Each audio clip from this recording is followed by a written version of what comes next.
سوا لاکھ نبی ہے نا، وَلِكُلِّ قَوْمٍ هَادٍ، اور ہم نے سبھی قوموں کے لیے ہدایت والا بھیجا ہے۔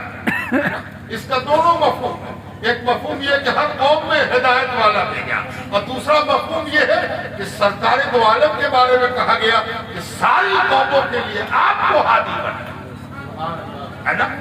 تو اگر پہلا مطلب لو تو انبیاء مراد، اور آخری مطلب لو تو سید الانبیاء مراد ہے نا۔ تو سب سے بڑی مہربانی اللہ کی کیا ہے کہ اللہ نے ہمارے لیے نبی بھیجا۔ نبی نہ بھیجتا تو اللہ کو پہچاننا اور نیکی کو پہچاننا ناممکن ہو جاتا۔ یہ جو ممکن ہے سب انبیاء کے قدموں کے طفیل اور صدقے میں ہے۔ اللہ کی سب سے بڑی مہربانی اور اللہ کی مخلوقات میں سب سے افضل انبیاء ہیں، سب سے افضل انبیاء، اور سب سے بڑی مہربانی انبیاء کی آمد ہے نا۔ اور جب بھی کوئی نبی دنیا میں آتا ہے، جب بھی کوئی نبی دنیا میں بھیجا جاتا ہے، مبعوث ہوتا ہے، بھیجا جاتا ہے، تو وہ آ کے کہتا ہے میں اللہ کا نبی ہوں، دودت ہوں، پیغمبر ہوں، سفیر ہوں، ترجمان ہوں، ریپریزنٹیٹیو ہوں۔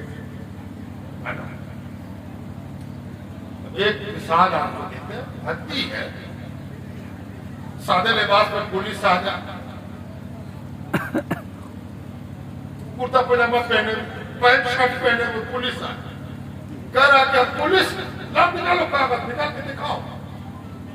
تو آپ میں سے ہر آدمی کہے گا آپ پولیس ہیں، ہم کیسے سمجھ جائیں کہ آپ پولیس ہیں؟ آپ تھانے سے آئے کیسے پتہ چلے؟ اگر ڈریس پہن کے آ گئے تو کوئی نہ پوچھے، بیچ لگا ہوا ہے نا۔ اس سے پتہ چلا کہ جب کوئی کسی چیز کو ریپریزنٹ کر رہا ہو، کسی چیز کا نمائندہ بن کے آیا ہو، تو یہ ضروری ہے کہ اس کے پاس کوئی پہچان پتر ہو جس سے یہ پتہ چل سکے کہ وہ جس کا نمائندہ ہے صحیح نمائندہ ہے۔ تو نبی کی دو بڑی خصلت ہوتی ہے، دو بڑی کوالٹی، دو بڑی صفت ہے نا، یاد رکھنا سب سیکھنے کی چیز۔ پہلی صفت کیا ہوتی ہے؟ نبی معجزے میں کردار لے کے آتا، کردار۔ نبی جو دنیا میں آتا ہے وہ کیا لے کے آتا؟ کردار، کیریکٹر۔ جھوٹ نہیں بولے، بے ایمانی نہیں کرے، لڑائی جھگڑا نہیں پھیلائے گا، امت پر مہربان ہوگا، امت کے کام آئے گا، لڑائی روک دے گا، فساد روک دے گا، عمدہ بات کرے گا، عمدہ بھلائی سکھائے گا۔ پہلا تو یہ ہوگا۔ لیکن کیریکٹر کو جب بدکرداری پھیل جاتی ہے کسی گاؤں میں، بستی میں، شہر میں، ملک میں، ہر طرف بے ایمان، ہر طرف بے ایمان ہے نا، تو کیا ہوتا؟ جب ایک آدمی اس میں ایماندار نظر آتا ہے تو لوگ اس کو بجائے فالو کرنے کے مذاق اڑاتے ہیں، نمازی جا رہا یہ سچ بولتے ہیں۔ قرآن پڑھو گے تو انبیاء کا ایسا ہی مذاق اڑایا گیا ہے۔ نبیوں کے بارے میں انہی کی قوم جہاں وہ پیدا ہوئے ہیں، جہاں وہ کام کرتے ہیں، ان کے بارے میں پڑھے تم اچھے بنے ہو ہے نا، بجائے اس کی اچھائی سے سبق لینے کے اچھائی کا تانا دیا گیا۔ تو نبی اس کو کہتے ہیں جس کو اچھائی کا تانا دیا ہے نا۔ سمجھ میں آئی بات؟ نہیں سمجھ میں آئی اس بارے میں؟ چلا نہیں کیوں سمجھ میں نہیں؟ اب تو پڑھاتے چھڑی لے کے پڑھاتے بھی نہیں ہے، غلط چھڑی کے پڑھاتے۔ اچھا تو چلو، آدمی کو برائی کا تانا دیا جاتا ہے، جب بھی کوئی تانا دے گا تو برائی کا، اس میں ہی برائی ہے، اس میں ہی خرابی ہے، چھوڑو یہ ایسا ہے ویسا ہے۔ اور نبی اس کو کہتے ہیں جس کو اچھائی کا تانا دیا جاتا ہے نا۔ یہ تو ایک بات ہے، جب تو دو چیز لے کے آتا ہے نا، ایک تو کردار اور دوسرا کیا؟ ایسی بات، ایسا معاملہ جس کے بارے میں سوچنا بھی مشکل ہو، اسی کو معجزہ کہتے ہیں۔ معجزہ ہے نا، میم عین جیم سے ہے معجزہ۔ اس معجزہ کا معنی بھی جاننا۔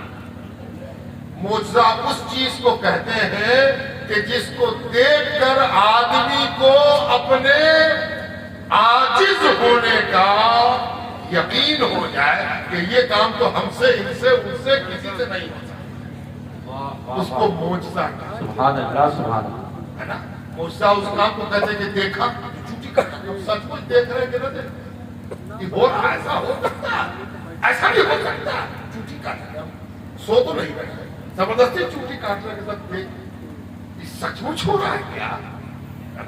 چاند کو ٹکڑے ہو گیا، نبی نے انگلی اٹھائی، چاند ہٹا، اپنی جگہ سے ٹوٹ کے ادھر ہٹا، نیچے کی طرف گیا جہاں سے چاند نکلا تھا، پھر واپس آیا تو جو لوگ دیکھ رہے تھے وہ آنکھ مل، چوٹی کا تم دیکھے اور اوپر دیکھو کیا ہو رہا ہے، ایسا کبھی دیکھا تھا؟ ایسا ہو سکتا ہے، جب ایسا ہو جائے تو اس کو معجزہ، واہ واہ واہ، سبحان اللہ۔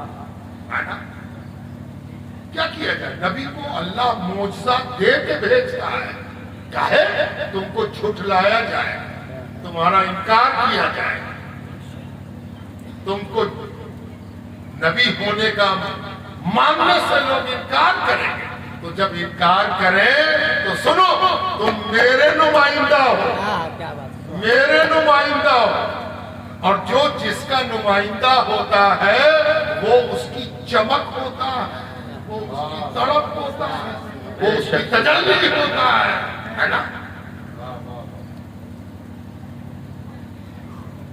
صبح میں اٹھے، آنکھ پڑھایا تو موبائل نظر نہیں آ رہا، یہ آنکھ ٹھیک سے کھلی نہیں، تو کوئی ہم سے پہلے اٹھا ہوا، وہ کہے گا کیا کھوج رہا ہے؟ موبائل کھوج رہا ہے، یہ تو دیکھے نا صبح ہوئی کہ نہ، اس کی ادھر دیکھیے نا کھڑکی میں دیکھا تو دھوپ آ رہی ہے نا، تو دھوپ اس بات کی دلیل ہے کہ سورج نکل گیا ہے نا۔ دھوپ دیکھنے کے بعد اب سورج دیکھنے کی ضرورت نہیں ہے۔ ایک آدمی دھوپ دیکھ کے بھی کہے کہ سورج نکلا کہ نہ نکلا، تو سب آدمی مڑ کے دیکھے کہ یہ آدمی کہاں سے آیا، یہ دھوپ دیکھ کے بھی سورج پر یقین نہیں کر رہا۔ معلوم ہے دھوپ نبی کا نام ہے، دھوپ کہتے ہیں نبی کو، خدا کی قوت کا مظہر ہے نبی۔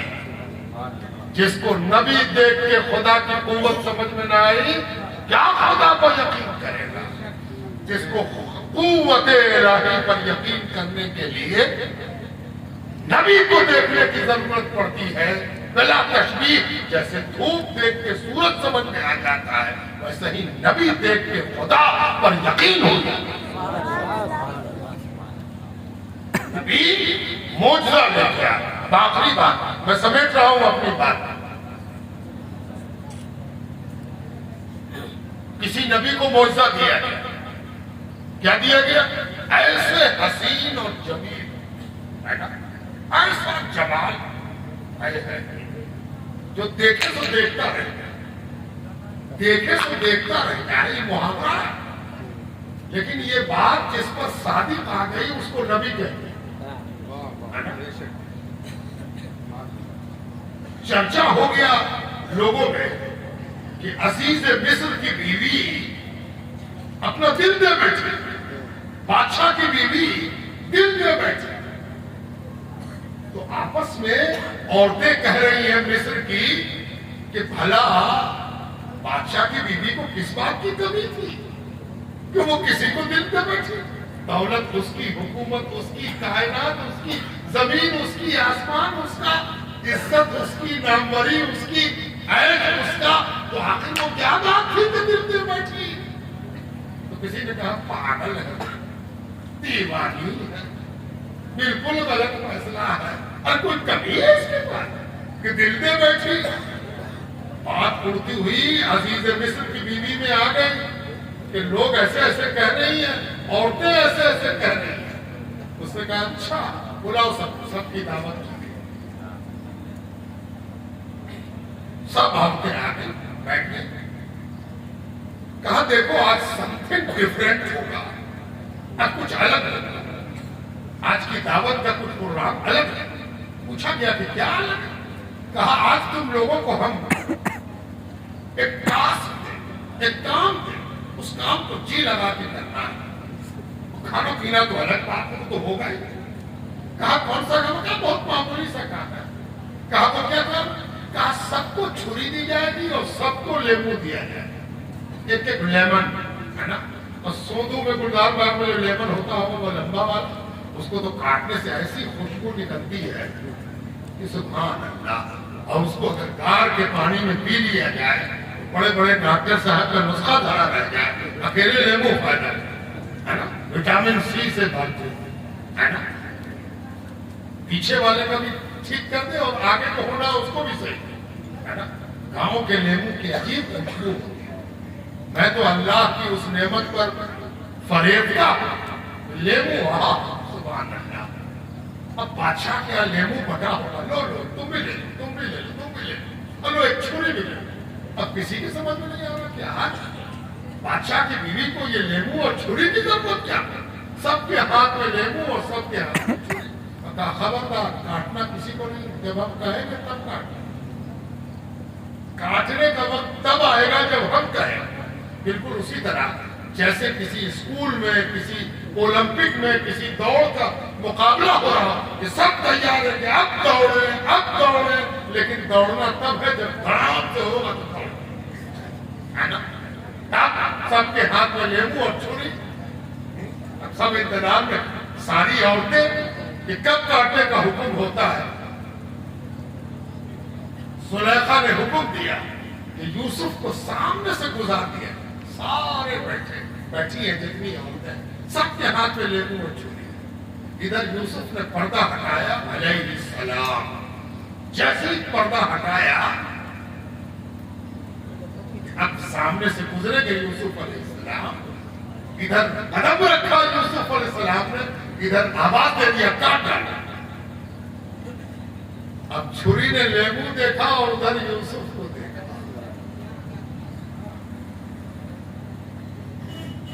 حکم ہے کہ کاٹ ڈالا۔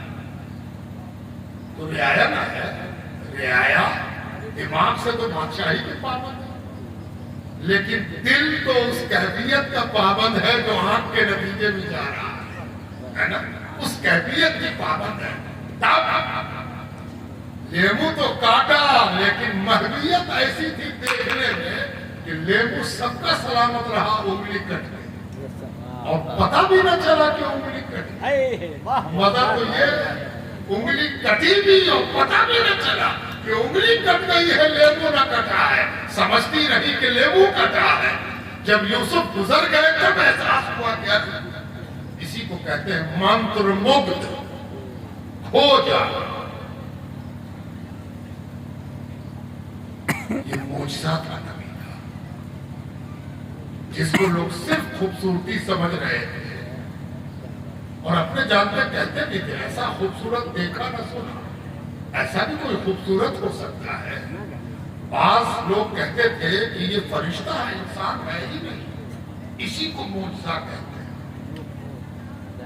ہے نا، یہ معجزہ ہے۔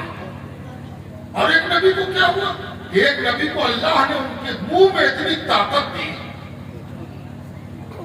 کہ وہ جب پھونکتے تھے ہے نا، کوڑھی کو پھونکتے کوڑھ اچھا ہوتا، اندھے کو پھونکتے اندھا دیکھنے لگے، مردے کو پھونکتے مردہ ہل جا اٹھ جا ہے نا۔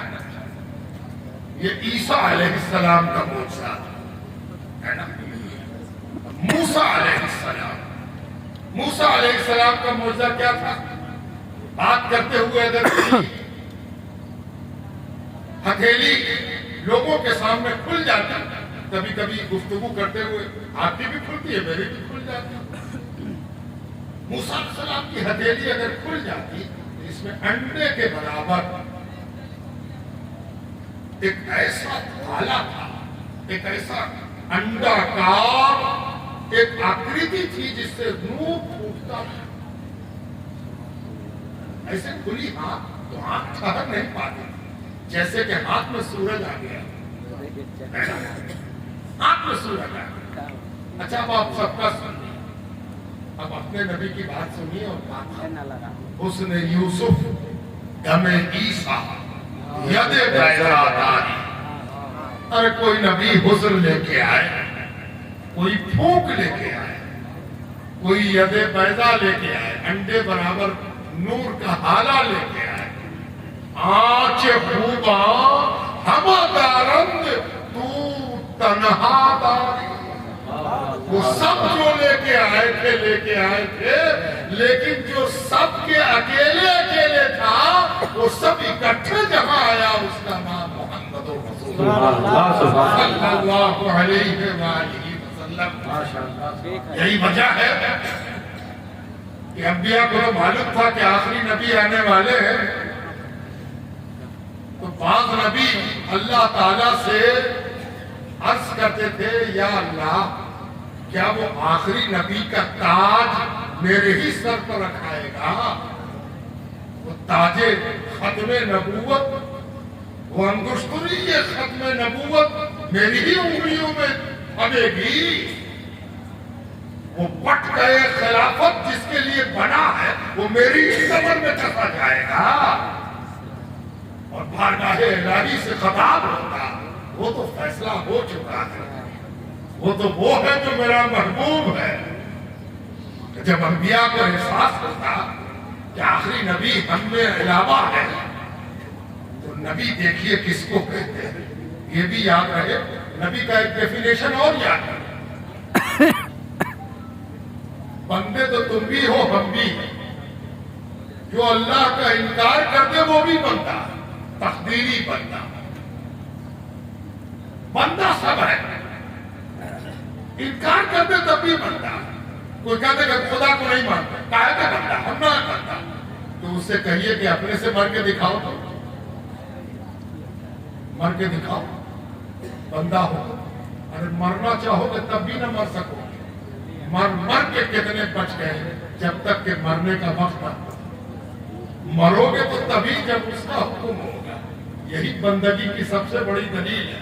حضرت علی سے ایک بار کسی نے پوچھا تھا، مولا علی سے کسی نے پوچھا کہ آپ تو بڑے حکمت آدمی، ساری دنیا مانتی، کافر بھی مانتے ہیں کہ علی جیسا دانشور اور علی جیسا بہادر۔ حضرت علی کی یہ صفت ہے کہ دو متضاد چیزیں ان کے یہاں اکٹھی ملتی ہیں۔ عام طور پر دنیا کا طریقہ یہ ہے کہ اچھا پہلوان ہوگا تو قلم بھول جائے گا، بیچارہ قلم نہیں پکڑ سکے گا، لکھے پڑھے سے ان کو کون بنتا، وہ تو پہلوان ہے، اور جو لکھے پڑھے والے ہیں وہ پہلوان نہیں ہو۔ یہ بولو نا آپ تو بہت کتاب لکھ رہے، چلیے نا ذرا پہلوانی دکھائیے نا، ہم پہلوان نہیں ہیں، ہم تو لکھے پڑھے ہیں۔ اور پہلوان سے کہیے کہ چلیے نا کتاب لے نا، پہلوان ہے بھائی۔ پتا چلا کہ انگلیوں کی طاقت جسے دی جاتی ہے اسے بازوؤں کی طاقت نہیں دی جاتی، اور جس کے بازو مضبوط کیے جاتے ہیں اس کی انگلیاں لمبا دی جاتی۔ مولا علی کی خاصیت یہ ہے کہ پہلوان ان سے بڑا کوئی دوسرا نہیں، اور قلمدان ان سے اچھا پکڑنے والا کوئی دوسرا نہیں۔ بڑے عالم بھی، بڑے جلی بھی مولا علی سے ایک بار کسی نے کہا، حضور آپ تو بہت بڑے دانشور ہو، انٹلیکچوئل ہو، جینیس ہو، ایک بات سمجھ میں نہیں آئی کہ آپ جیسا عقل مند آدمی خدا کا کیسے ایمان ہے؟ آپ تو خدا کو دیکھا نہیں، آپ کہتے بھی نہیں کہ ہم خدا کو دیکھا ہے، اللہ کو دیکھا ہے، تو آپ ایمان کیسے لے آئے؟ اللہ پر ایمان لانے کا کیا سبب ہوا؟ وہ کیا کارن ہے کہ آپ اللہ پر ایمان لے آئے؟ کچھ بتائیے۔ آپ کے جیسے آدمی سے امید نہیں تھی کہ جس چیز کو دیکھا نہیں اسے صرف سن کے ایمان لے آئے۔ مولا علی کا جواب سنو اور اپنی بندگی کی کھیت میں اس کلام کا کھاد ڈالو تاکہ تمہاری بندگی بھی ہری ہو۔ مولا علی نے کہا، سنو، جب کسی کام کے لیے، کوئی کام کرنے کے لیے ساری چیز اکٹھی کرنی ہے، کیا بھی کام ہو جائے، کام کرنے کے لیے ساری چیز اکٹھی کرنی ہے، میٹرک پاس کیا، آئی اے پاس کیا، بی اے پاس کیا، بی ایڈ کر لیا، نوکری نہیں ہوئی،